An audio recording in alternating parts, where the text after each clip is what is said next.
When hope is gone, undo this lock and send me forth on a moonlit walk.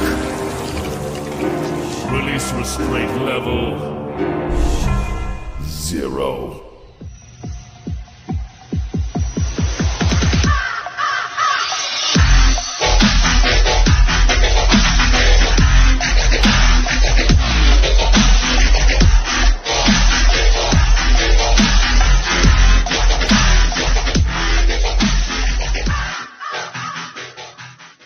Hey kids, wanna see a dead body? Hi guys, this is the Void of the Ravenclaw. Welcome back to another fanfiction story. If you like this type of content, smash the like button and subscribe for any future videos or updates that I do post on my community tab frequently. If you want access to any of my early content or gaming content, check out the Discord. This is The Bloody Inhuman Part 2. Let's continue where we last left off in our story. Echo and Whistler was continuing their conversation until the door opened up, revealing a singular vampire that walked inside with a smug look on her face. Well, does my eyes deceive me? Is that you, Whistler? Victoria, a pleasure as always. Next time you want to have a little chat, call. Your people was a little rough. I do apologize, Whistler, but when I heard you were associating yourself with a vampire, you got me curious. Speaking of the new blood. As Victoria approached Echo and gently grabbed his chin with her fingers. Well, aren't you the young one? Who is your sire?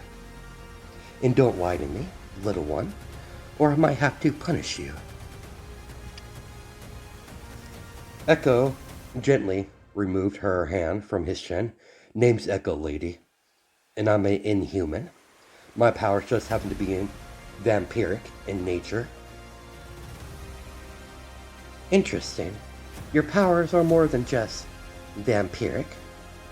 Despite my beautiful looks, I've been around for a very long time. I've seen new blood come, and I've seen new blood leave. New blood come and new blood go. But I've never came across this. You're not some human with vampiric powers. It's really hard to tell the difference. You look exactly like a pureblood. You smell like a pureblood. You look like a pureblood. How long? I haven't been a vampire long. You poor thing. So young, with no guidance whatsoever.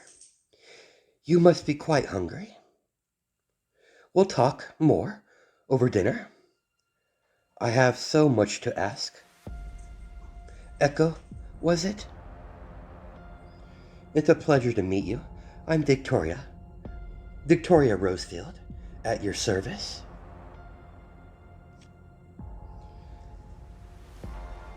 I take it you and the old man have history?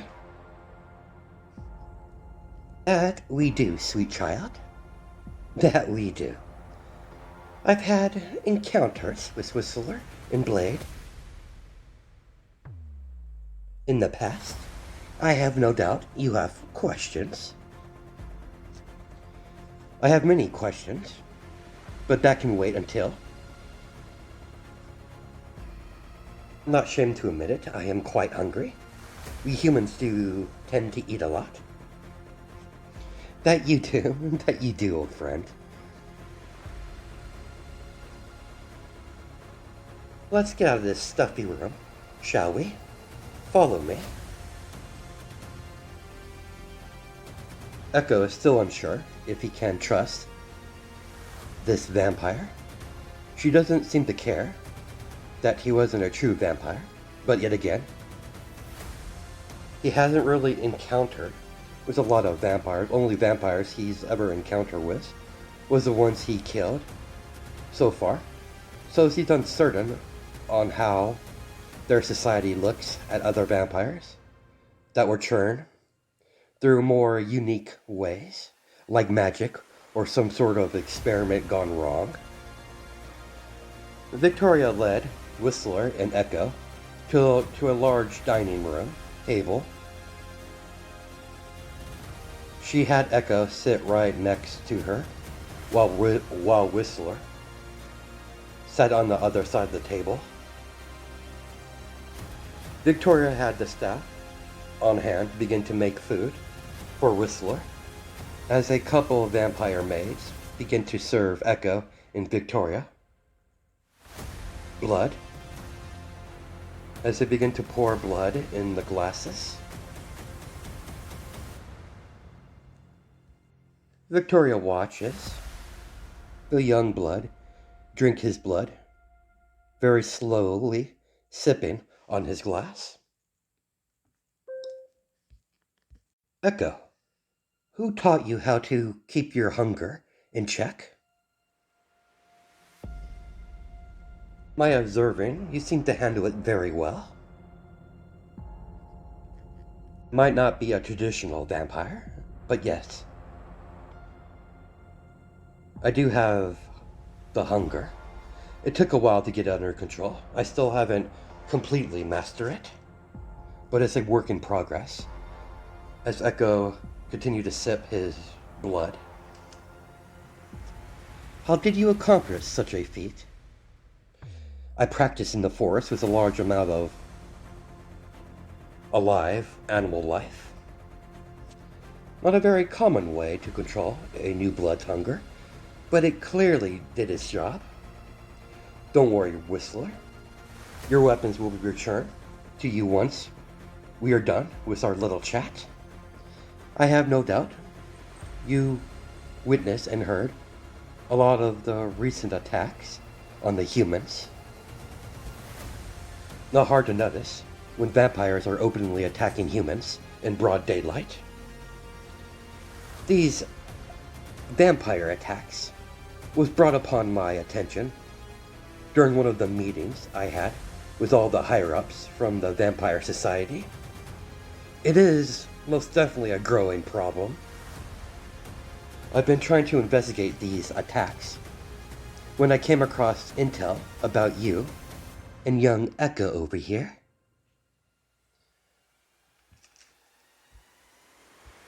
I personally like how things are right now. We don't endanger the human population. In return, blades stop hunting us down like animals. And for ones who break the blood laws are either killed by us, judging on the blood law they broke, or blade gets to them. We have a nice arrangement going on, and these attacks, these vampire attacks, are jeopardizing that. So what exactly are you implying here, Victoria? Cooperation between my people and myself and Blade. You're not going to evolve the boy. Echo, heavens no. I'm not doubting his abilities, but he's far too young, untrained, and you, my boy, need guidance. I have no doubt Blade could provide much for this young one, but he's far too young. He needs to be handled delicately. I'm not some helpless child, quiet child. As Victoria placed her finger over his lips, grown-ups are talking.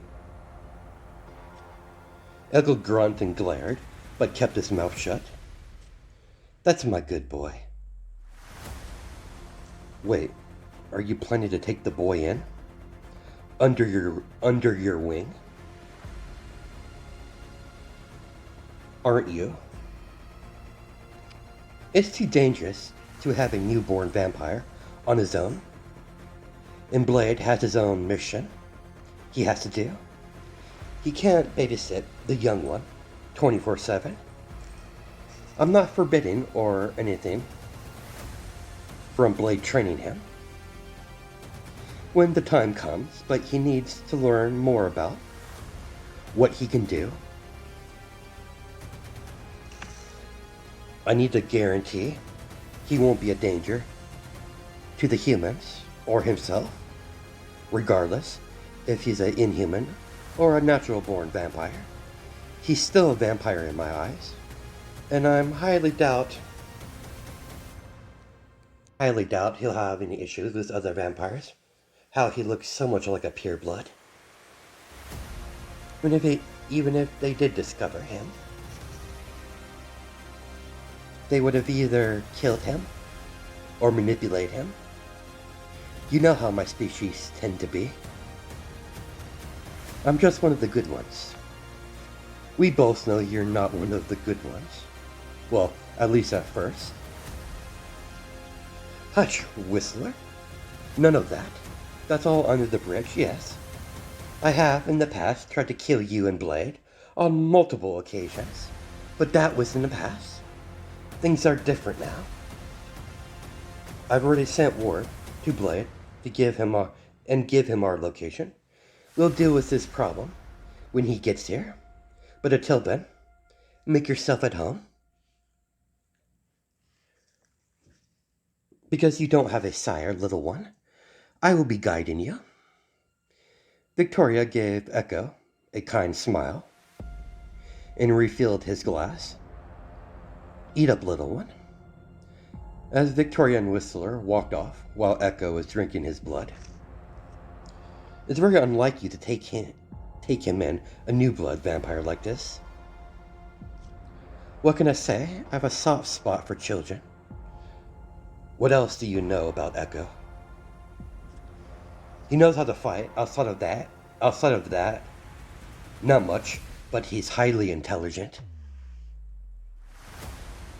I originally was going to have him train with Blade. He wanted to get an identity. Apparently, he doesn't have one. I was going to set him up with one after he did a couple of jobs when he got the appropriate age. But that's no longer needed if you're taking him in. If it was anyone else, I would highly disagree. But because I know you, you won't have any problems with me.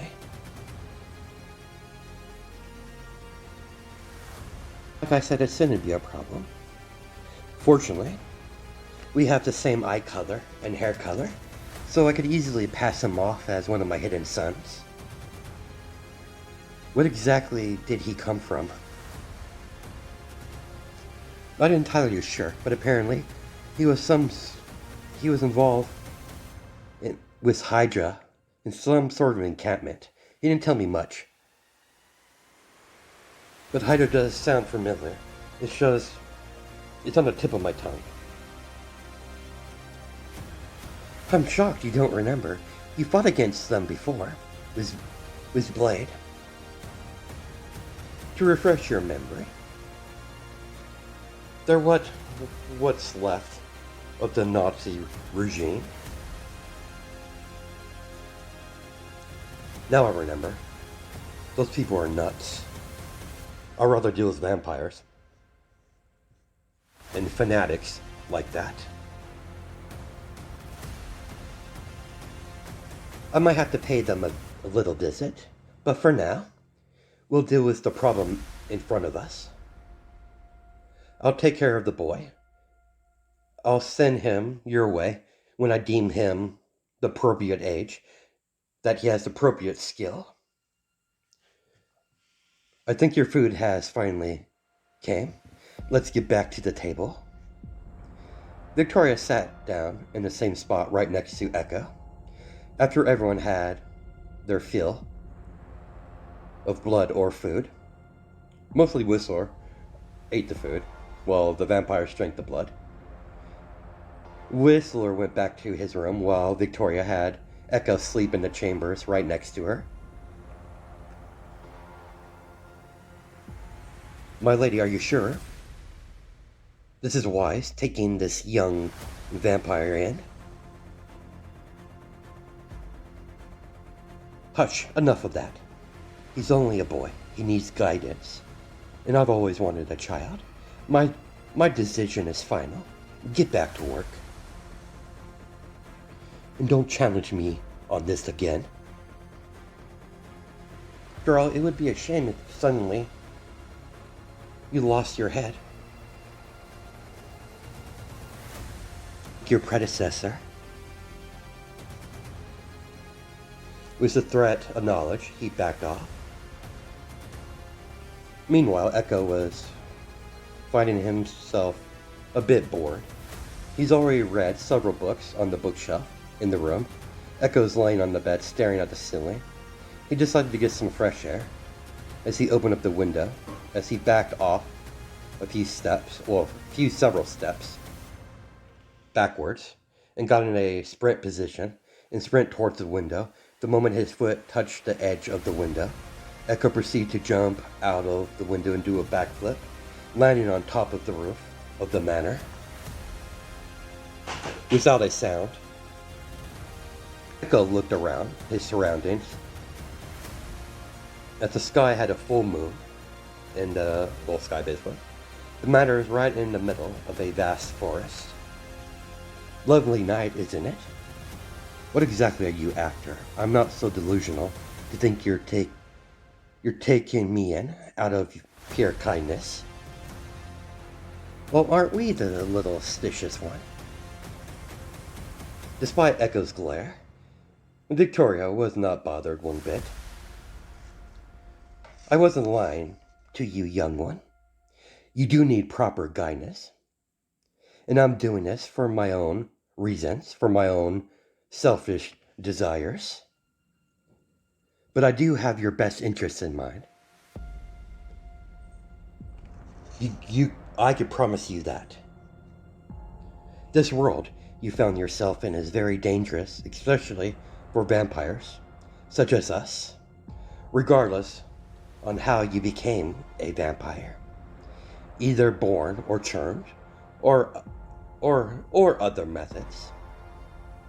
A vampire is still a vampire in my eyes.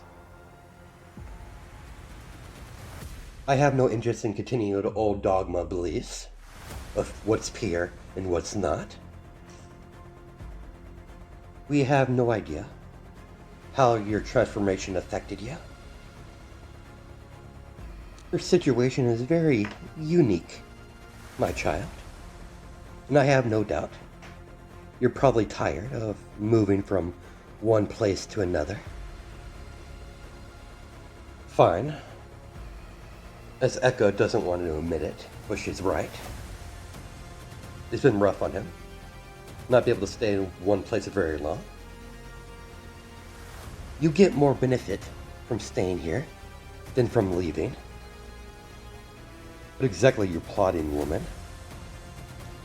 I'm not plotting anything.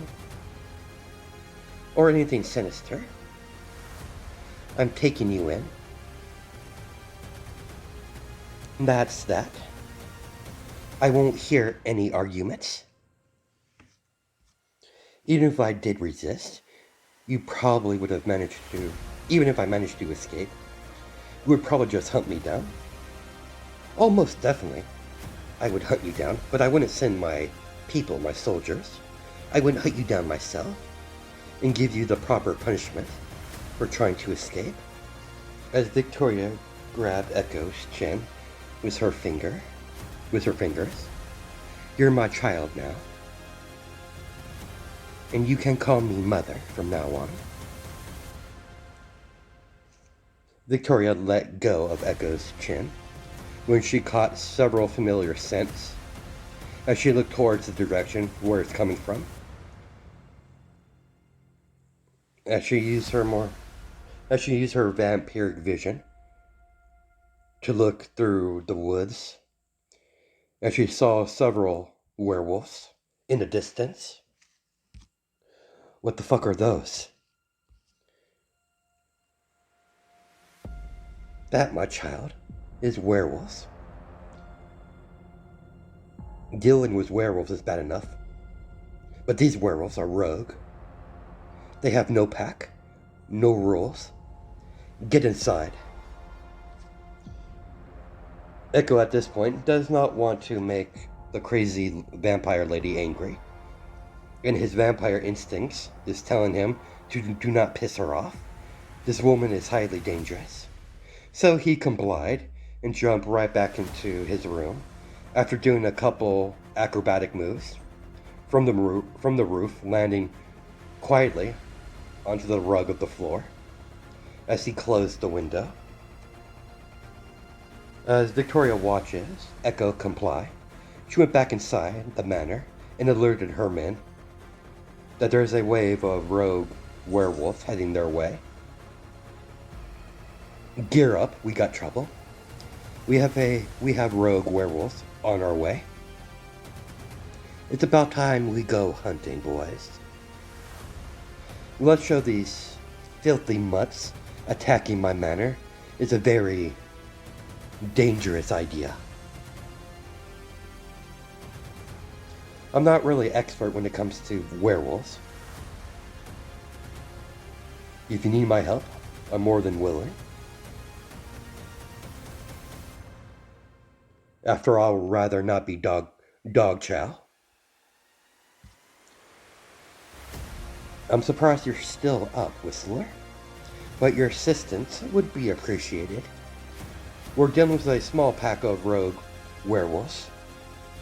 Strange. I'm no expert when it comes to werewolves.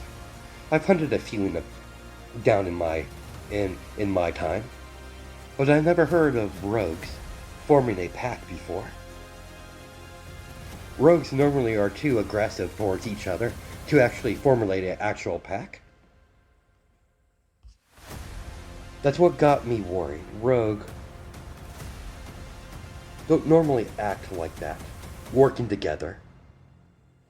They don't have the mental capacity for that sort of communication. That only means they're most likely feral. Probably about 80 to 90%. Just great. I believe it would be appropriate to return my weapons back to me. Agreed. You there, get Whistler's equipment, will you? And be a dear. What about the boy? I think it's time I give him his first lesson. Well, aren't you the clever little woman using this unique situation to teach the boy how to deal with werewolves? Exactly, my child has potential, but lacks experience. He's only recently became a child of the night, and as his mother, it is my responsibility to guide him towards the right direction. Really serious about this, taking him in. I could already tell when I first met him. He's suspicious, doesn't trust easily, for good reason. But Echo needs a mother. The humans, nor will the inhumans, and definitely the mutants, wouldn't be able to understand him. He needs structure. I've seen many new bloods in similar situations, only to be hunted down like animals, either killed or manipulated, turning them into even bigger monsters. And I'm talking about vampire standards.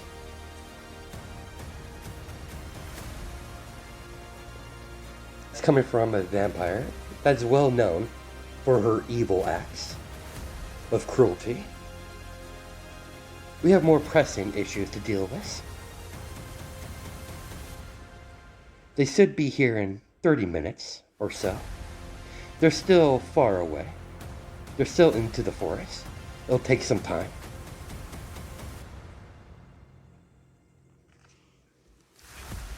Victoria could easily sense Echo through the shadows. Echo, can you come here? The moment that came out of Victoria's mouth, Echo came out of the shadows, the nearby shadows. So that's one of your vampire abilities. We'll talk about that later.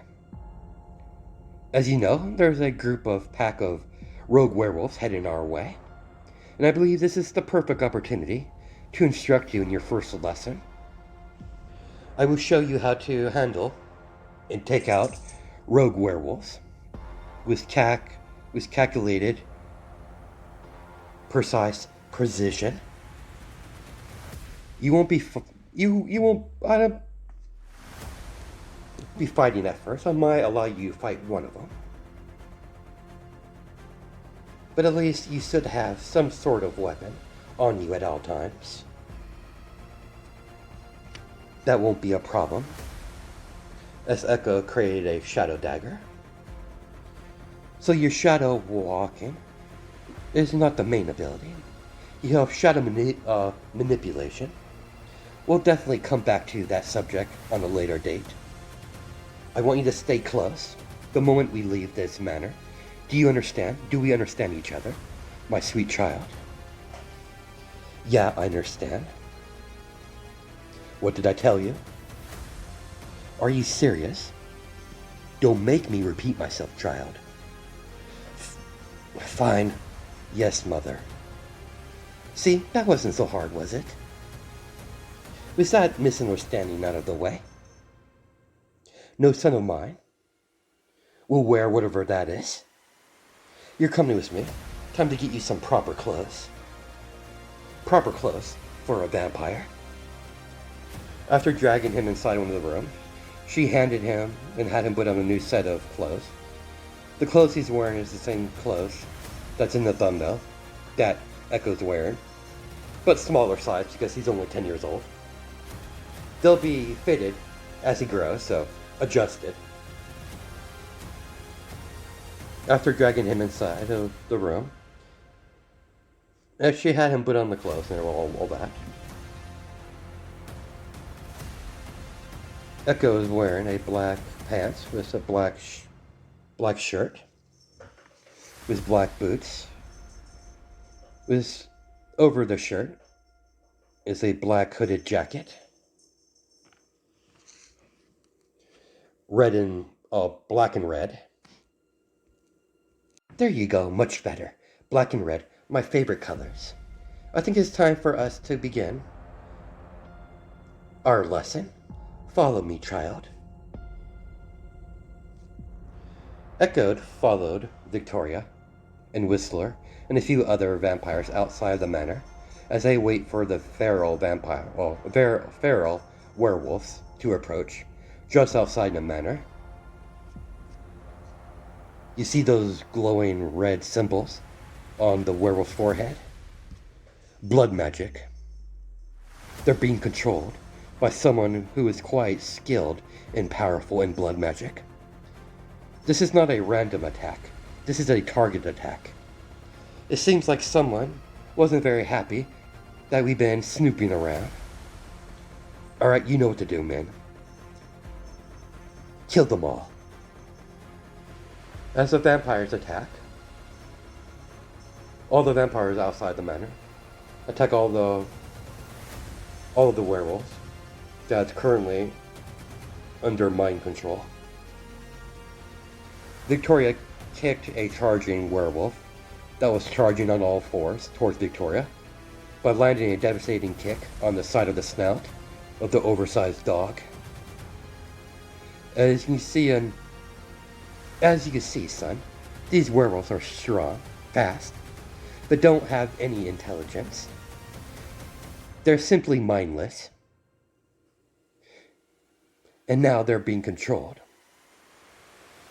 All werewolves that goes feral lose any self-awareness, lose their very identity. They're nothing but savage animals, running on only instinct. Disgusting creatures, really. Victoria instantly got behind one of the werewolves and ripped off his head and throwing the severed head to the side.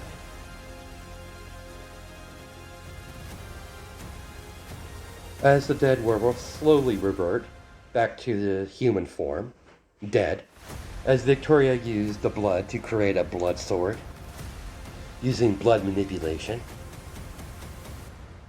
As you can see, there are many ways you could take out these disgusting creatures. You can either kill them with unbridled strength and brutality, or you can use weapons, but without any silver blades. This can be quite difficult, and given silver is also one of our well-known weaknesses. To some of us, at least.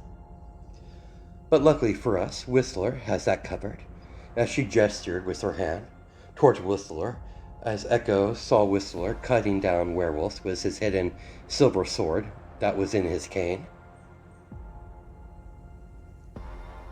As one of the smaller werewolves charged at Echo and Victoria, Victoria dodged the initial lunge and thrust her blood sword into the back of the knee, injuring the werewolf, as she stabbed the back of the knee several times, making sure their healing factor won't activate too quickly.